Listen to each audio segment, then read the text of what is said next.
progress without struggle, and I think that's really important that we remember that right now. Power concedes nothing without it demands. We need all of you guys and all your friends and your neighbors to keep coming out and to keep showing up. And more importantly than ever, there are various movements that are resisting this fascist, authoritative regime that we're dealing with. This is what democracy looks like. This is what democracy looks like. This is what democracy looks like. This is what democracy looks like. Where's Marco? Where's Marco? Where's Marco?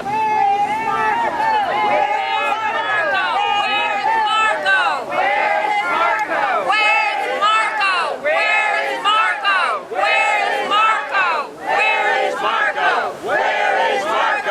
Where is Marco? Where is Marco? Where is Marco? Where is Marco? Where is Marco? Where is Marco? Where is Marco? Where is Marco? Where is Marco? Where is Marco? Where's my senator? Where? I don't know. He's not around. You may talk about Willie Clinton, you may talk about Randy Ron Paul, but there's none like good old Donald Trump and his battle with Mexico. Oh, Don picked the battle with Mexico, Mexico, Mexico. Don picked the battle with Mexico, and wall will come tumbling down. Right up to the border with Mexico, Donald marched with orders in hand. Mexico's paying for it, Donald raved, though we're building it on our land. Oh, Don picked the battle with Mexico, Mexico, Mexico. Don picked the battle with Mexico, walls come tumbling down. Walls don't work to keep people out, cause they come by air and sea.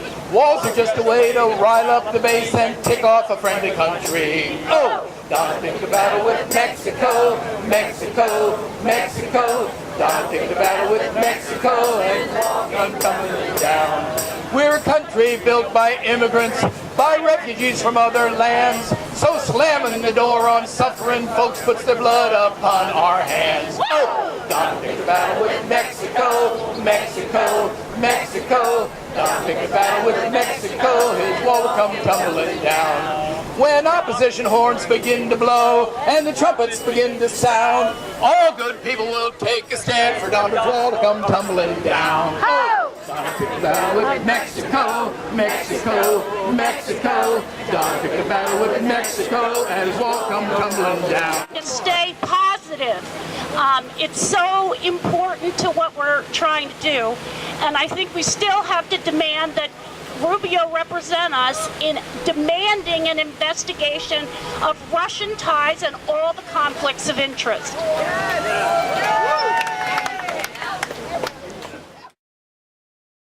I want to make very sure that if you are independent, if you are Democratic, if you are progressive, if you are Republican, this is not exclusive.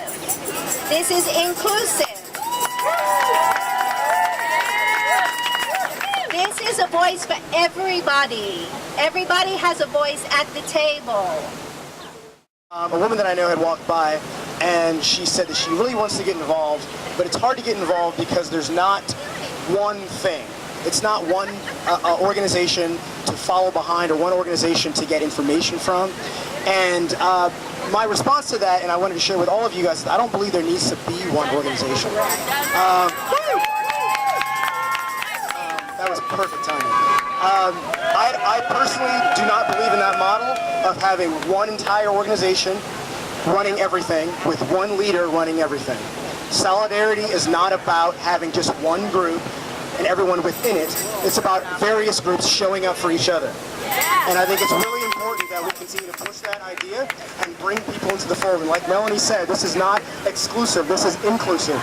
It is not about your party affiliation. It is not about what you thought your political leanings were. It is about what the American people want collectively. And as a quick reminder, because we started this out by defending the ACA, 58% of Americans want a Medicare for all single-payer system. 58%. And And a lot of our politicians on the left, their arguments are, we'll do it if we can find a way to pay for it. And that's a valid statement, but it's really important that we not just play the defensive strategy, we have to have the offensive strategy. Yes, we want to defend the ACA, and some of them in Washington on the left are holding on for dear life with the Republican-controlled Congress and Republicans running the White House. But the truth of the matter is we cannot afford to not have an offensive strategy. We need to be constantly pushing forward and remembering that the majority of Americans on every single individual issue, every single one, are progressive, are more progressive than those who are not. So it's important to remember that. And I want to keep reminding you guys of the 58% that we need to keep pushing that forward. Jesus was progressive. Jesus was a socialist from Palestine. He was very progressive. But thank you guys for keep coming out, and I'll see you next Tuesday. My name is Vivian Light Johnson. I just wanted to thank those of you who came out to support our effort at Senator Nelson's office. And this is not a partisan issue. This is a democracy issue.